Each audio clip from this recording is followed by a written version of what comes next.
Perkenalkan, nama saya Safhana Kusuma dengan NIM 208117. Renaissance adalah sebuah gerakan budaya yang sangat mempengaruhi kehidupan intelektual Eropa pada periode modern awal. Bermula di Italia, lalu menyebar ke seluruh Eropa pada abad ke-16. Pengaruh Renaissance dirasakan dalam sastra, filsafat, seni, musik, politik, ilmu pengetahuan, agama, dan aspek lain. Kata Renaissance ini berasal dari bahasa Prancis yang artinya adalah kelahiran kembali atau kebangkitan kembali. Dalam bahasa Inggris, re artinya lagi dan naissance artinya kelahiran. Dari semua istilah tersebut menunjuk pada suatu gerakan yang meliputi suatu zaman di mana orang merasa dilahirkan kembali dalam keadaban. Para warga menyebutnya sebagai komuni otonom yang mampu mengatur diri sendiri. Penggunaan kata Renaissance bermula pada abad ke-19 meski sebelumnya sering disebut sebagai kelahiran kembali. Kemudian ada sikap hidup kaum humanis. Yang pertama adalah kritis dan tidak mudah percaya tanpa bukti yang nyata atau skeptis. 2. Menentang terhadap tradisi lama. 3. Sekularisme atau sikap mengutamakan keduniawian dan hidup di dunia. Yang keempat adalah record breaker atau memecahkan karya-karya yang terkenal. Revolusi besar dalam ilmu pengetahuan baru terjadi pada zaman modern kurang lebih abad 17. Namun Renaissance dapat dianggap sebagai masa persiapan. Hasil karya golongan humanis memberi sumbangan berharga, berupa contoh karya Leonardo da Vinci berupa mesin bubut, pompa, alat peperangan, pesawat terbang. Selain itu masih ada penemuan lain yaitu mesin cetak, mesiu, kompas magnetik, peta, dan lain-lain.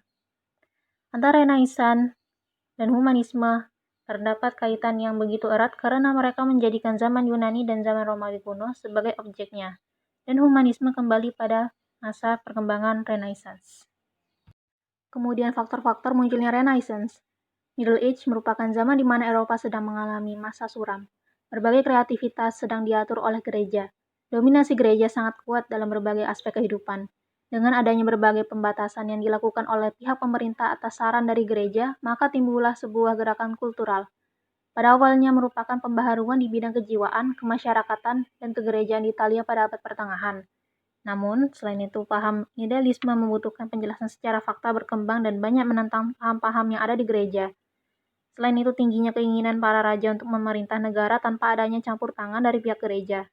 Di sisi lain, kaum menengah atas bangkit dan mereka membuka pemikiran masyarakat. Perkenalkan, nama saya Lutfi Surya Budiarta dengan nomor induk mahasiswa 20081005. Di sini saya akan menjelaskan karakteristik Renaissance. Renaissance menjadikan manusia lahir ke dunia untuk mengolah, menyempurnakan, dan menikmati dunia ini baru setelah itu menengadah ke surga. Nasib manusia di tangan manusia. Penderitaan, kesengsaraan, dan kenistaan di dunia bukanlah takdir Allah, melainkan suatu keadaan yang dapat diperbaiki dan diatasi oleh kekuatan manusia dengan akal budi, otonomi, dan bakat-bakatnya.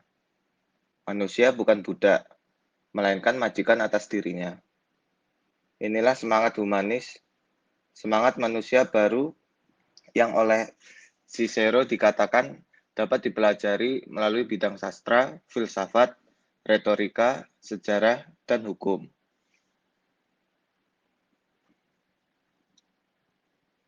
Corak khas Renaissance. Yang pertama, bersifat individualistis. Zaman ini para manusia menemukan dua hal, yaitu dunia dan dirinya sendiri. Orang mulai menemukan bahwa pengenalan akan dirinya sendiri merupakan suatu nilai dan sekaligus menjadi kekuatan bagi pribadi mereka. Yang kedua, bersifat humanisme. Zaman ini, para manusia sedang berusaha menemukan cara memahami permasalahan manusia dan arti kemanusiaan. Sisi positif dan negatif masa Renaissance. Segi positif dari Renaissance. Bahasa sastra klasik menjadi milik dunia. Kesenian maju dengan pesat. Politik diarahkan pada soal duniawi. Gereja Katolik membenahi diri. Ilmu pengetahuan berkembang. Sisi negatif dari Renaissance. Penilaian rendah atas karya-karya abad pertengahan. Berkurangnya rasa dan keyakinan beragama.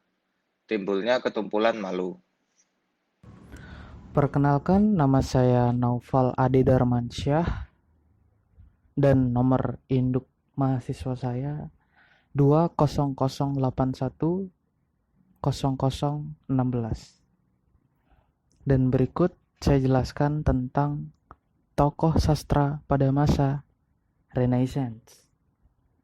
Berikut ada 3 tokoh yang tertera pada slide berikut. Yang pertama ada tokoh Dante Alighieri. Beliau lahir pada tahun 1251 hingga 1321. Dianggap sebagai pengemuka zaman Renaissance. Karyanya yang terkenal adalah Divina Commedia atau sering disebut Komedi Dunia. Dan beliau pun sangat terkenal pada bidangnya. Yang kedua ada Giovanni Boccaccio. Beliau lahir 1251 hingga 1321. Sama dengan yang sebelumnya, tapi berbeda pada karyanya. Karya Giovanni Boccaccio ini adalah Decameron, membeberkan keburukan-keburukan di kalangan bangsawan dan rohaniawan. Berikut tokoh sastra yang ketiga, William Shakespeare, mengemukakan penelitian periode eksperimen pada tahun 1588 hingga 1596. Adapun yang lain, periode perkembangan yang ia kemukakan pada tahun 1596 hingga 1602. Periode kemuraman dan depresi adalah karyanya yang ketiga, yaitu pada tahun 1602 hingga 1608. Dan karyanya yang terakhir adalah periode ketenangan, dikemukakan pada tahun 1608 hingga 1613. Lalu yang berikutnya ada tokoh sains pada masa Renaissance, yaitu ada 3 tokoh di sini. Yang pertama ada Nicolaus Copernicus.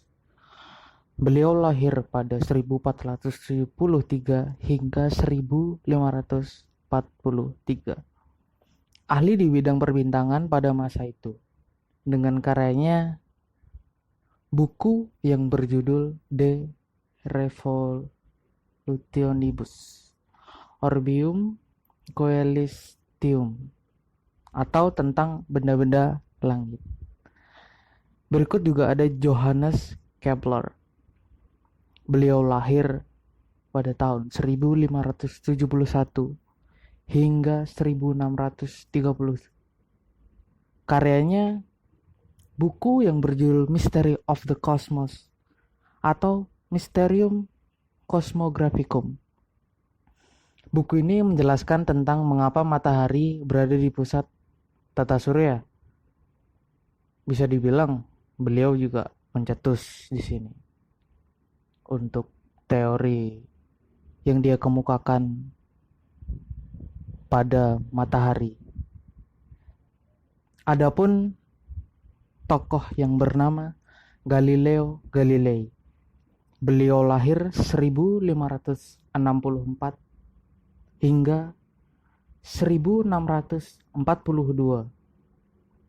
Galileo Galilei memiliki peran penting pada revolusi ilmiah. Maka sebutan untuk beliau adalah Bapak Ilmu Pengetahuan. Slide berikutnya adalah tokoh seni pada masa Renaissance. Ada 3 tokoh juga di sini. Tokoh yang pertama adalah Leonardo da Vinci. Beliau lahir 1452 hingga 1519. Seniman yang serba bisa adalah julukan beliau. dan karyanya adalah lukisan Mona Lisa atau The Last Supper. Betapa indahnya. Tokoh yang kedua adalah Tiziano Vecellio. Beliau lahir pada tahun 1477 hingga 1576, dan karya yang diciptakan oleh beliau adalah Pesaro Madonna dan Bacchus and Ariadne. Dan yang ketiga adalah Michelangelo Buonarroti. Beliau lahir pada tahun 1475 hingga 1564. Karyanya yang terkenal adalah pahatan Pieta, patung Nabi Musa, lukisan pada kubah Gereja Santo Peter yang berada di Roma. Dan di slide selanjutnya adalah tokoh ilmu kenegaraan pada masa Renaissance. Berikut ada dua tokoh yang tertera pada slide yang kita presentasikan. Yang pertama adalah Nicola Machiavelli. Beliau lahir pada 1469 hingga 1527. Beliau adalah diplomat dan politikus Italia yang juga seorang filsuf. Dan beliau adalah sebagai ahli teori. Machiavelli adalah figur utama dalam realitas teori politik pada masa itu. Ia sangat disegani di Eropa pada masa Renaissance tersebut. Dan tokoh yang kedua adalah Francis Bacon. Beliau lahir pada 1561 hingga 1626. Francis Bacon adalah salah satu tokoh penting dalam Perang Salib yang ada pada 1100 hingga 1300 Masehi kelam. Latar belakang dan pengertian idealisme. Secara historis, idealisme diformulasikan dengan jelas pada abad 4 sebelum Masehi oleh Plato. Plato merumuskan kebenaran sebagai sesuatu yang sempurna dan abadi. Idealisme berasal dari bahasa Latin yang berarti idea atau ide atau gagasan. Idealisme menekankan pada akal pikir sebagai hal dasar atau lebih dulu ada bagi materi. Dan bahkan menganggap bahwa akal pikir adalah sesuatu yang nyata, sedangkan materi merupakan akibat yang ditimbulkan oleh akal pikir. Merupakan suatu aliran yang mengajarkan bahwa hakikat dunia fisik hanya dapat dipahami dengan kaitannya dengan jiwa dan roh.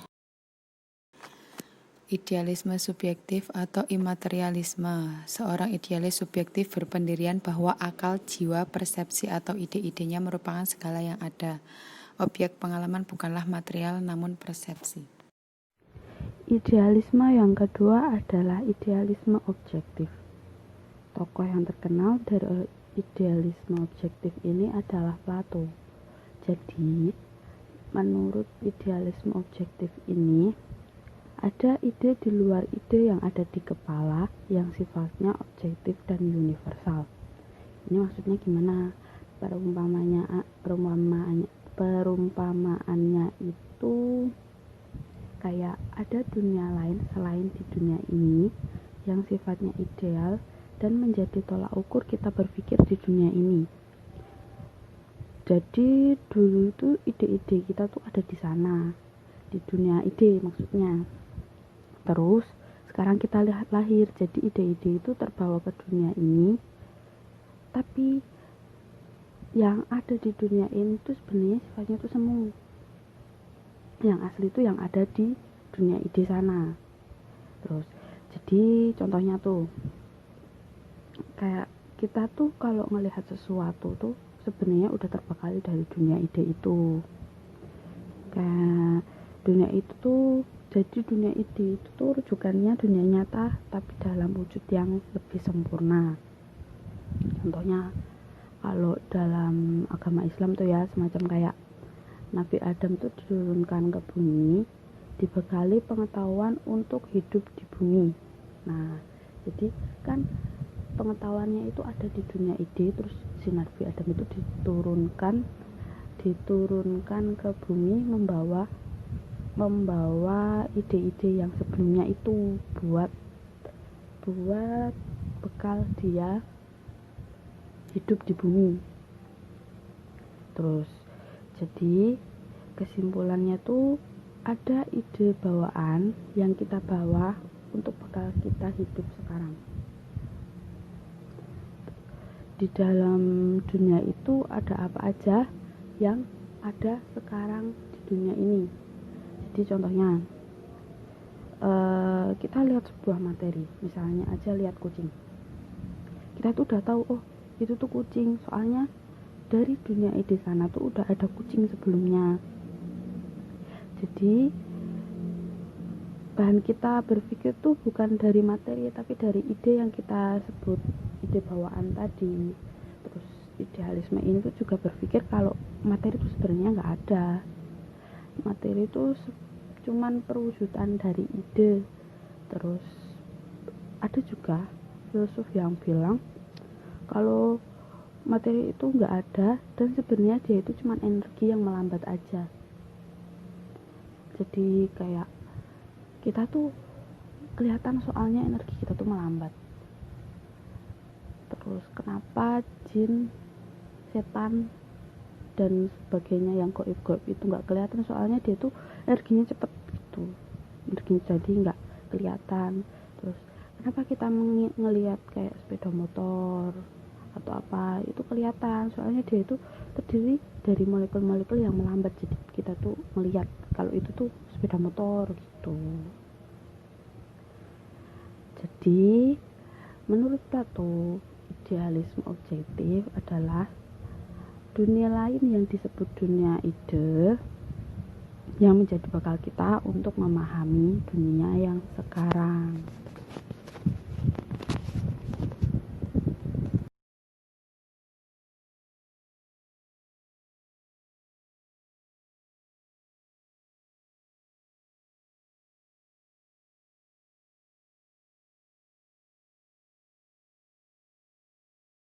Nama saya Novel Nabila Rizkyani dengan nomor induk mahasiswa 2008100023. Di sini saya akan menjelaskan mengenai idealisme personal.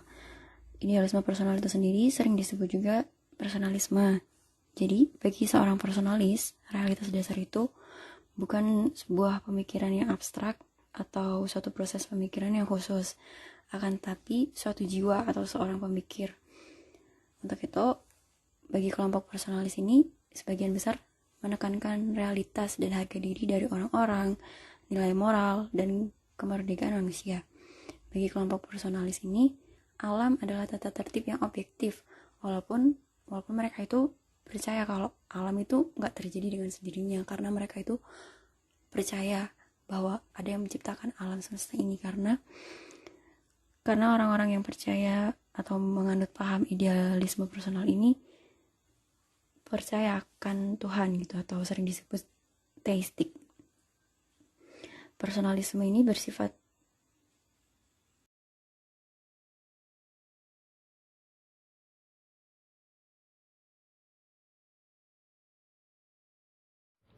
Nah, ini adalah gambar dari penjelasan idealisme Plato.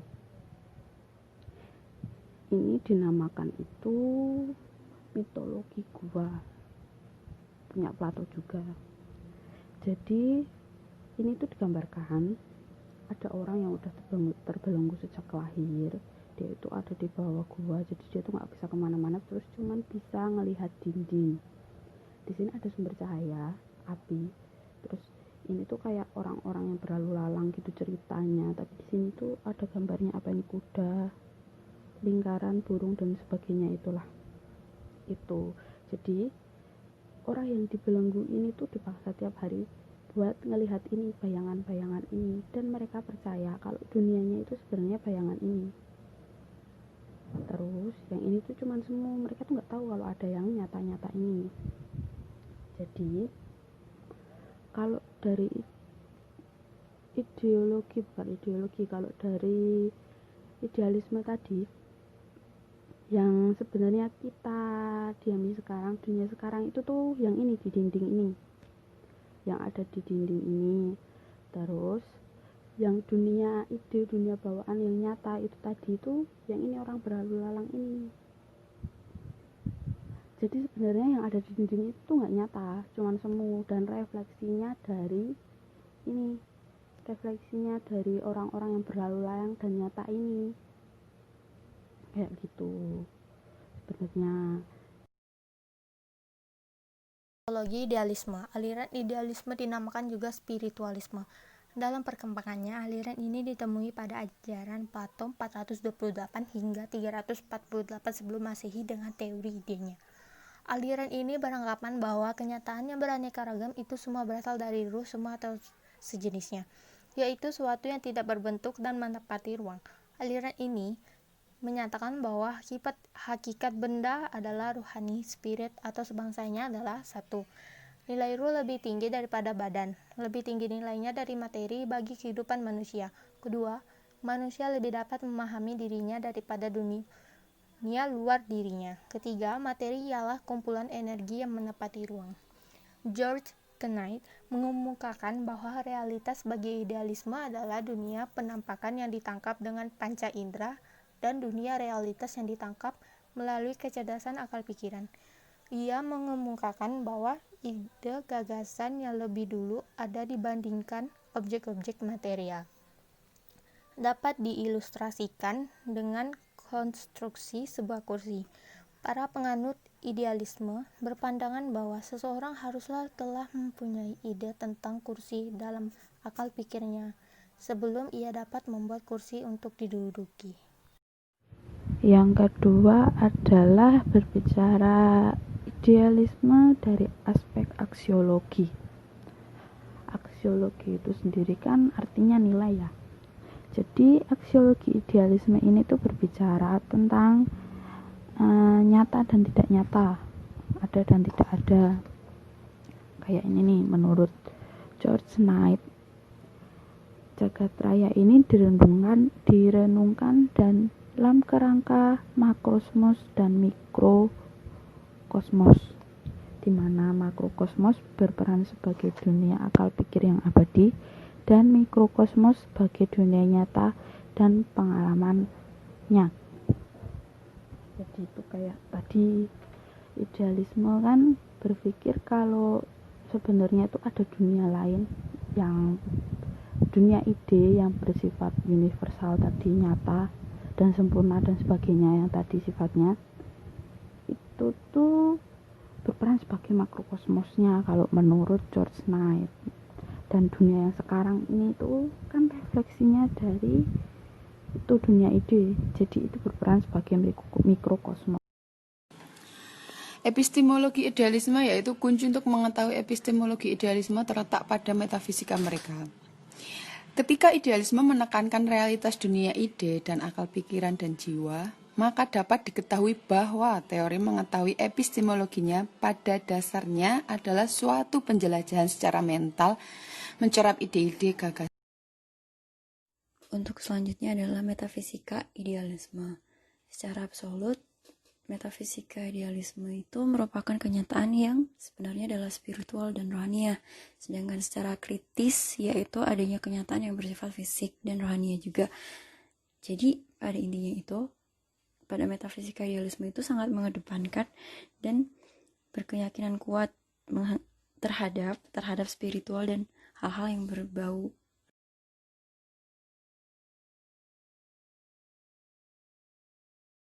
Humanologi idealisme. Jiwa dikaruniai kemampuan berpikir yang dapat menyebabkan adanya kemampuan memilih.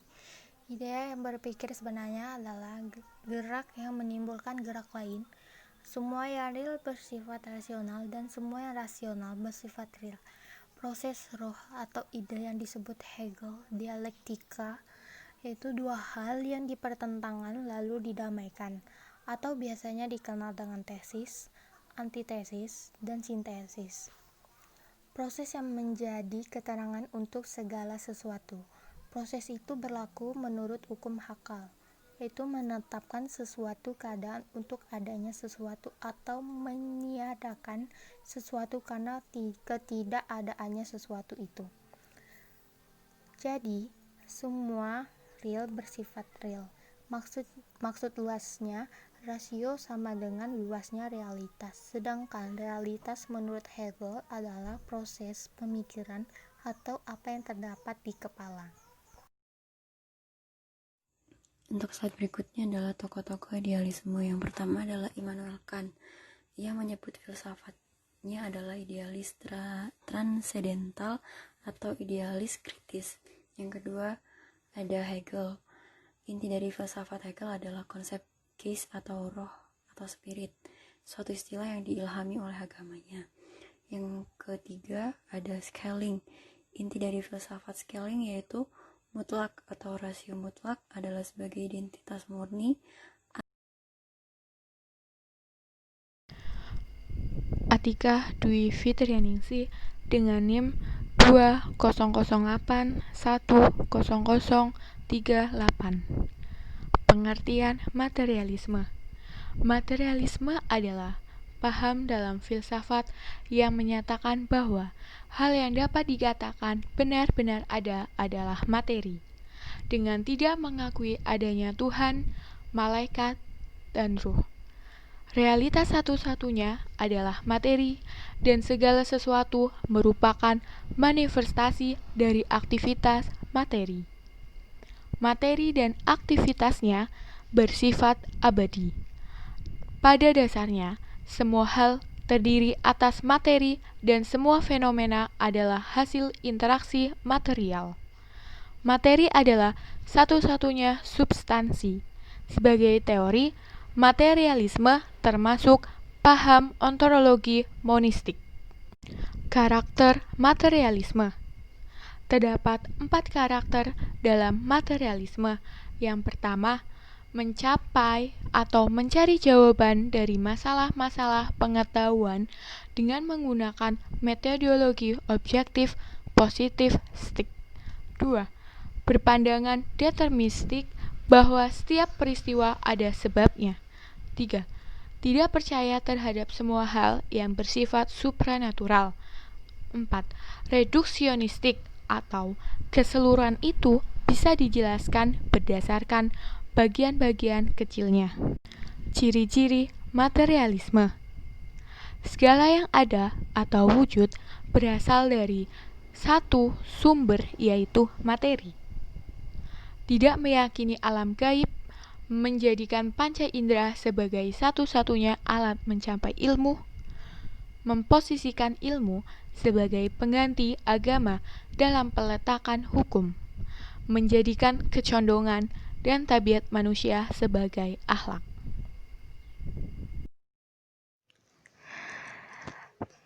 Perkenalkan, nama saya Siti Nabila Tamia Damara, biasa dipanggil Ara dengan NIM 2008100040. Di sini saya akan menjelaskan secara singkat tentang tokoh-tokoh materialisme dan aliran-aliran materialisme. Yang pertama, tokoh-tokoh materialisme.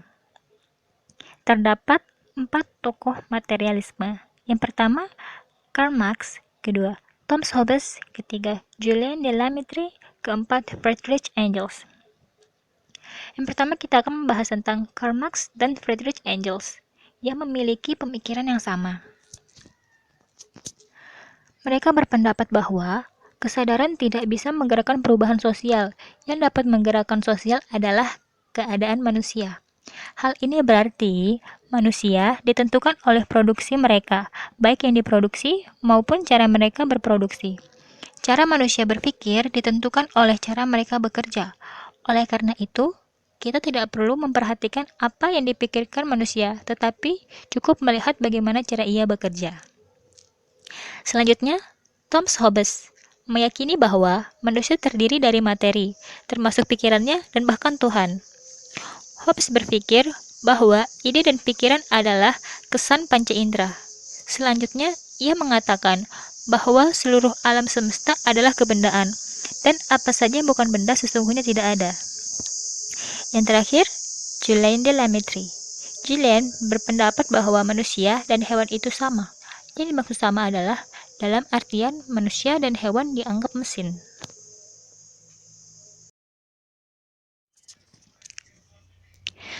Selanjutnya, aliran-aliran materialisme. Terdapat 4 aliran materialisme, yaitu mekanik, metafisika, dialektis, dan histori. Yang pertama, materialisme mekanik adalah aliran filsafat yang pandangannya materialis sedangkan metodenya mekanis, mengajarkan bahwa materi itu selalu bergerak dan berubah, menganggap segala macam gerak atau gejala-gejala yang terjadi di dalam alam dikuasai oleh gerakan mekanika, yaitu pergeseran tempat dan perubahan jumlah. Manusia dan aktivitasnya dipandang sebagai mesin yang bergerak secara mekanik. Kedua, materialisme metafisika mengajarkan bahwa materi itu selalu dalam keadaan diam, statis, terpisah-pisah, atau tidak mempunyai hubungan antara satu dengan yang lain. Seandainya materi ini berubah, maka perubahan tersebut terjadi karena faktor luar atau kekuatan dari luar. Yang ketiga, materialisme dialektis. Aliran filsafat yang bersandar pada benda dan metodenya dialektis mengajarkan bahwa materi mempunyai keterhubungan satu sama lain, saling mempengaruhi, saling bergantung satu dengan yang lainnya. Dasar dialektis adalah segala hal berada dalam proses, perubahan, pergerakan, dan perkembangan yang terus-menerus. Bahkan, ketika kita tidak melihat sesuatu pun terjadi dalam kenyataan, materi selalu berubah. Yang keempat, materialisme historis. Dalam materialisme historis, manusia hanya dapat dipahami jika ditempatkan dalam konteks sejarah. Manusia pada hakikatnya adalah insan yang bersejarah, dan setiap peristiwa-peristiwa bersejarah selalu dengan manusia. Materialisme historis, Marx, mengajarkan tentang keadaan sosial, menentukan keadaan sosial, hukum umum perkembangan masyarakat, basis, dan struktur masyarakat. Nama saya Stefani Goy dengan NIM 2008100039. Pada hari ini saya akan menjelaskan tentang mode materialisme dan kritikan tentang materialisme. Yang pertama, mode materialisme dalam kehidupan individual. Itu contohnya tuh seperti tidak mampu memahami dimensi mental dan spiritual secara profesional. Yang kedua, terobsesi oleh kesenangan dan kepemilikan material. Yang ketiga, menganggap materi sebagai jalan kebahagiaan. Nah, kalau mode materialisme dalam dunia sosial itu contohnya iri dengan kepemilikan orang lain. Nah, seperti kita misalnya punya HP keluaran baru. Nah, orang tersebut juga ingin punya HP seperti kita. Yang kedua, memandang rendah mereka yang tidak memiliki materi. Nah, contohnya itu seperti kayak ada orang kaya gitu, tapi memandang rendah orang yang di bawahnya dia gitu. Jadi kayak enggak menghormati mereka atau apapun gitu. Yang ketiga, posesif dengan yang dimiliki dan cenderung pelit. Nah, kalau mode materialisme dalam melihat dunia materi, itu contohnya tuh tidak merasa nyaman jika belum memiliki yang terbaik dan terbanyak. Itu seperti kayak ada tas nih keluaran baru. Nah, dia tuh harus memiliki gitu loh. Nggak boleh nggak memiliki, pokoknya tuh harus memiliki tas terbaru itu. Yang kedua tuh selalu ingin lebih dan lebih. Terus yang ketiga, melihat objek materi lebih penting dibanding manusia. Kelebihan dan kekurangan materialisme. Kelebihannya yaitu memberikan semangat hidup untuk mengakui bahwa ada kebenaran yang bersifat material di wilayah jangkauan kapasitas manusia yang juga harus diakui. Sikap radikal tidak percaya pada hal-hal yang material sama dengan sikap radikal yang tidak percaya pada hal-hal yang metafisik. Selain itu, kelebihan dari materialisme adalah dapat diukur secara nyata, empiris, dan rasional. Kekurangan materialisme. Yang pertama, memandang sesuatu bukan dari keseluruhannya, tidak dari saling hubungannya, tetapi dipandang sebagai sesuatu yang berdiri sendiri. Yang kedua, melihat segala sesuatu tidak dari geraknya, melainkan sebagai yang diam, mati, dan tidak berubah-ubah. Selain itu, kekurangan dari materialisme adalah tidak percaya adanya kekuatan apapun yang bersifat spiritual di balik gejala atau peristiwa yang bersifat material itu. Pemikiran filsafat pendidikan materialis. Karakteristik umum materialisme pada abad 18 berdasarkan pada suatu asumsi bahwa realitas dapat dikembangkan pada sifat-sifat yang sedang mengalami perubahan gerak dalam ruang. Asumsi tersebut menunjukkan bahwa, yang pertama, semua sains merupakan cabang dari sains mekanika. Yang kedua, apa yang dikatakan jiwa dan segala kegiatannya merupakan suatu gerakan yang kompleks dari otak sistem urat, syaraf, atau organ-organ jasmani yang lainnya. Yang ketiga, apa yang disebut dengan nilai dan cita-cita, makna dan tujuan hidup, keindahan dan kesenangan, serta kebebasan hanyalah sekedar simbol subjektif manusia untuk situasi atau hubungan fisik yang berbeda.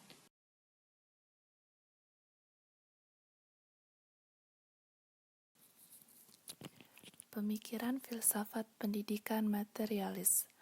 Karakteristik umum materialisme pada abad 18 berdasarkan pada suatu asumsi bahwa realitas dapat dikembangkan pada sifat-sifat yang sedang mengalami perubahan gerak dalam ruang.